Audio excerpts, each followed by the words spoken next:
എല്ലാ വിദ്യാർത്ഥികൾക്കും പുതിയൊരു വീഡിയോയിലേക്ക് സ്വാഗതം. ഈ വർഷത്തെ +2 സ്കൂൾ ട്രാൻസ്ഫറിനെ കുറിച്ച് പല വിദ്യാർത്ഥികളും ചോദിച്ചിട്ടുണ്ടായിരുന്നു. അപ്പോൾ വിദ്യാർത്ഥികൾക്ക് ട്രാൻസ്ഫറിനായിട്ടുള്ള അപേക്ഷ സമർപ്പിക്കുന്നതിനുള്ള ഉത്തരവ് ഇപ്പോൾ വന്നിട്ടുണ്ട്. ഇതുമായി ബന്ധപ്പെട്ടുള്ള ഗൈഡ് ലൈനാണ് നിലവിൽ വന്നിട്ടുള്ളത്. അപ്പോൾ വിദ്യാർത്ഥികൾക്ക് ട്രാൻസ്ഫർ നൽകണോ വേണ്ടയോ എന്നുള്ള കാര്യം അതത് സ്കൂളിലെ വേക്കൻസി അനുസരിച്ച് അതത് സ്കൂൾ പ്രിൻസിപ്പൽമാർക്കായിരിക്കും ഈ ഒരു തീരുമാനം എടുക്കാനുള്ള അധികാരം. അപ്പോൾ അതുകൊണ്ട് തന്നെ അതത് സ്കൂൾ പ്രിൻസിപ്പാൾമാർ ആ ഒരു സ്കൂളിൽ സീറ്റ് വേക്കൻസി ഉണ്ടെങ്കിൽ മാത്രമാണ് ഈ ഒരു രീതിയിൽ വിദ്യാർത്ഥികൾക്ക് ആ ഒരു സ്കൂളിലേക്ക് ട്രാൻസ്ഫർ അനുവദിക്കുകയുള്ളൂ. അക്കാര്യം വിദ്യാർത്ഥികൾ ആദ്യം ശ്രദ്ധിക്കേണ്ടതാണ്.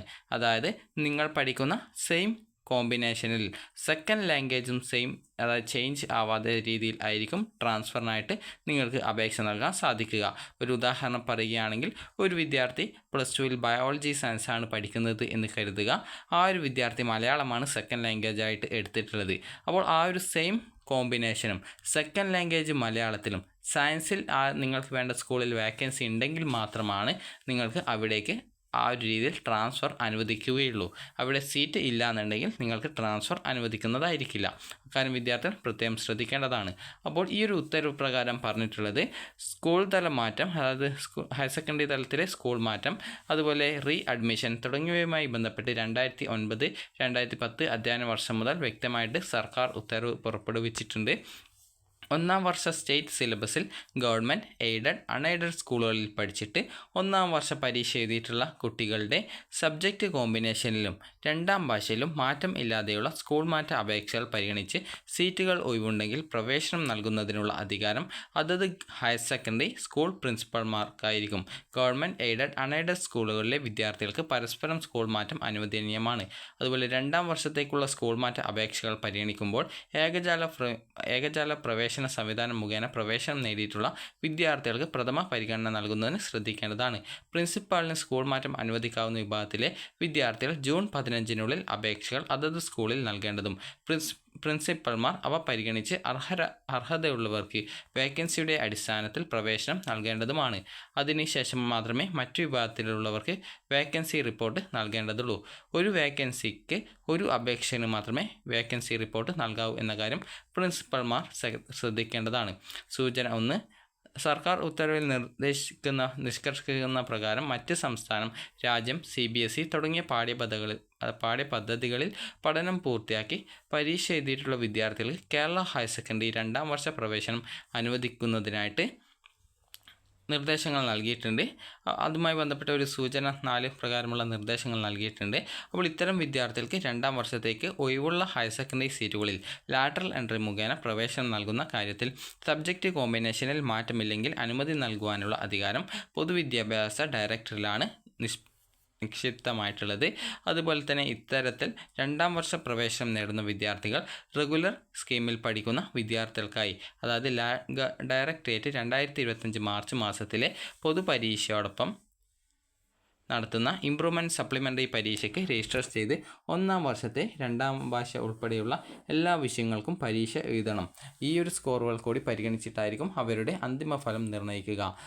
ഇവർ ഒന്നാം വർഷ വിദ്യാർത്ഥികൾക്ക് നിർദ്ദേശിച്ചിട്ടുള്ള തരത്തിൽ തുടർ മൂല്യനിർണ്ണയത്തിന് വിധേയരാകണം. 2024 ജൂൺ 25-നുള്ളിൽ ലഭ്യമായ അപേക്ഷകൾ മാത്രമാണ് ഇപ്രകാരമുള്ള പ്രവേശനത്തിനായിട്ട് പരിഗണിക്കുക. ഹയർ സെക്കൻഡറി ഒന്നാം വർഷം പൂർത്തിയാക്കുകയും രണ്ടാം വർഷ പഠനം മുടങ്ങുകയും ചെയ്ത വിദ്യാർത്ഥികൾക്ക് രണ്ടാം വർഷം തുടർന്ന് പഠിക്കണമെന്നുണ്ടെങ്കിൽ രണ്ടാം വർഷത്തേക്ക് പുനഃപ്രവേശനം, അതായത് റീ അഡ്മിഷൻ നേടാം. ഒന്നാം വർഷ പരീക്ഷ എഴുതാത്തവർ ഒന്നാം വർഷ വിദ്യാർത്ഥികൾക്കായി നടത്തുന്ന ഇംപ്രൂവ്മെൻറ്റ് പരീക്ഷയോടൊപ്പം ഒന്നാം വർഷത്തെ രണ്ടാം ഭാഷ ഉൾപ്പെടെയുള്ള വിഷയങ്ങൾക്ക് പരീക്ഷ എഴുതേണ്ടതും തുടർ മൂല്യനിർണ്ണയത്തിന് വിധേയരാകേണ്ടതുമാണ്. ഇത്തരം വിദ്യാർത്ഥികൾക്ക് സീറ്റുകളുടെ ലഭ്യതയ്ക്ക് വിധേയമായിട്ട് രണ്ടാം വർഷത്തേക്ക് പുനഃപ്രവേശനം, അതായത് റീ അഡ്മിഷൻ അനുവദിക്കുന്നതിനുള്ള അധികാരം ഹയർ സെക്കൻഡറി റീജിയണൽ ഡെപ്യൂട്ടി ഡയറക്ടർക്കായിരിക്കും. അതായത് നിങ്ങൾ RDD എന്ന് പറഞ്ഞുകൊണ്ട് കേട്ടിട്ടുണ്ടാകും. അപ്പോൾ RDD ഓഫീസിൽ പോയി കഴിഞ്ഞാൽ അവിടെ നിന്നുള്ള ഡയറക്ടർക്കാണ് അതിനുള്ള അധികാരമുള്ളത്. 2024 ജൂൺ 25-നുള്ളിൽ അപേക്ഷിക്കുന്നവരെ മാത്രമേ പുനഃപ്രവേശനത്തിന് പരിഗണിക്കുകയുള്ളൂ. ഇനി അടുത്തതായിട്ട് കേരള സർക്കാർ ഉത്തരവ് പ്രകാരം കേരള സ്റ്റേറ്റ് ഓപ്പൺ സ്കൂൾ മുഖേന റെഗുലർ പ്രൈവറ്റ് സ്കീമിൽ ഒന്നാം ഹയർ സെക്കൻഡറി കോഴ്സ് പൂർത്തീകരിച്ച വിദ്യാർത്ഥികൾക്ക് രണ്ടാം വർഷ റെഗുലർ ഹയർ സെക്കൻഡറി സ്കൂളുകളിലേക്ക് താഴെ പറയുന്ന വ്യവസ്ഥകൾക്ക് വിധേയമായിട്ട് പ്രവേശനം അനുവദിക്കാവുന്നതാണ്. പ്രവേശനം നേടുന്ന റെഗുലർ സ്കൂളിൽ രണ്ടാം വർഷ ഹയർ സെക്കൻഡറി സീറ്റുകൾ ഒഴിവുണ്ടായിരിക്കണം. അതുപോലെ തന്നെ സ്കൂൾ മാറ്റത്തിന് ഓപ്പൺ സ്കൂൾ വിദ്യാർത്ഥികളെ പരിഗണിക്കുമ്പോൾ ഈ അപേക്ഷകരിൽ റെഗുലർ വിദ്യാർത്ഥികൾക്കാണ് മുൻഗണന നൽകേണ്ടത്. 2ാം വർഷത്തേക്കുള്ള ഓപ്പൺ സ്കൂൾ അപേക്ഷകന് +1 കോഴ്സിന് നിശ്ചയിച്ചിട്ടുള്ള പ്രായപരിധി കവിയാനായിട്ട് പാടില്ലാത്തതാകുന്നു. അതുപോലെ തന്നെ അപേക്ഷകർ ഓപ്പൺ സ്കൂളിൽ പഠിച്ചിരിക്കുന്ന അതേ സബ്ജക്റ്റ് കോമ്പിനേഷനോടുള്ള 2ാം ഭാഷ ഉൾപ്പെടെയുള്ള സ്കൂളുകളിലേക്കാണ് പ്രവേശനം നേടേണ്ടത്. പ്രവേശനം നേടാൻ ഉദ്ദേശിക്കുന്ന സ്കൂൾ പ്രിൻസിപ്പാളിൻ്റെ വ്യക്തമായിട്ടുള്ള വേക്കൻസി റിപ്പോർട്ട്, സമ്മതപത്രം എന്നിവ അപേക്ഷയോടൊപ്പം ഹാജരാക്കണം. അതുപോലെ തന്നെ പ്രവേശനം നേടിയ ഓപ്പൺ സ്കൂൾ വിദ്യാർത്ഥികൾ PTA ഫണ്ടിന് പുറമെ +1, +2 കോഴ്സുകൾക്കുള്ള സ്പെഷ്യൽ ഫീസ് കൂടി അടക്കേണ്ടതുണ്ട്. ഓപ്പൺ സ്കൂൾ വിദ്യാർത്ഥികളുടെ സ്കൂൾ മാറ്റ അപേക്ഷകൾ പരിഗണിച്ച് അർഹരായവർക്ക് മാറ്റം അനുവദിച്ച് ഉത്തരവ് നൽകേണ്ടതിന് ഉത്തരവാദിത്തം ബന്ധപ്പെട്ട റീജിയണൽ ഡെപ്യൂട്ടി ഡയറക്ടർമാർക്കായിരിക്കും. അതുപോലെ തന്നെ 2024 ജൂൺ 25 ലഭ്യമായ അപേക്ഷകൾ മാത്രമാണ് ഇപ്രകാരമുള്ള പ്രവേശനത്തിനായിട്ട് പരിഗണിക്കുന്നത്. അതുപോലെ തന്നെ സ്കൂൾ മാറ്റത്തിനുള്ള അപേക്ഷകൾ നൽകുമ്പോൾ സ്വന്തം അപേക്ഷയോടൊപ്പം അപേക്ഷകൻ +1 കോഴ്സിന് പഠിച്ചിരുന്ന സബ്ജക്റ്റ് കോമ്പിനേഷൻ വ്യക്തമാക്കുന്ന ഓപ്പൺ സ്കൂൾ ഡയറക്ടറുടെ NOC അതായത് നോൺ ഒബ്ലിഗേഷൻ സർട്ടിഫിക്കറ്റ്, പ്രവേശനം നേടാൻ ഉദ്ദേശിക്കുന്ന സ്കൂൾ പ്രിൻസിപ്പാളിൻ്റെ വേക്കൻസി റിപ്പോർട്ട്, സമ്മതപത്രം എന്നിവ സമർപ്പിക്കേണ്ടതും പ്രവേശന സമയത്ത് ഓപ്പൺ സ്കൂളിൽ നിന്നുള്ള TC ഹാജരാക്കേണ്ടതുമാണ്. 2ാം വർഷ ക്ലാസ് ആരംഭിച്ച് ശേഷം 30 ദിവസത്തിനകം എല്ലാ വിഭാഗത്തിലെയും സ്കൂൾ മാറ്റ പുനഃപ്രവേശന നടപടികൾ പൂർത്തിയാക്കേണ്ടതാണ് എന്ന് പറഞ്ഞുകൊണ്ട് പ്രിൻസിപ്പൽമാർക്കുള്ള അതായത് സ്കൂളുകൾക്കുള്ള ഉത്തരവാണിത്.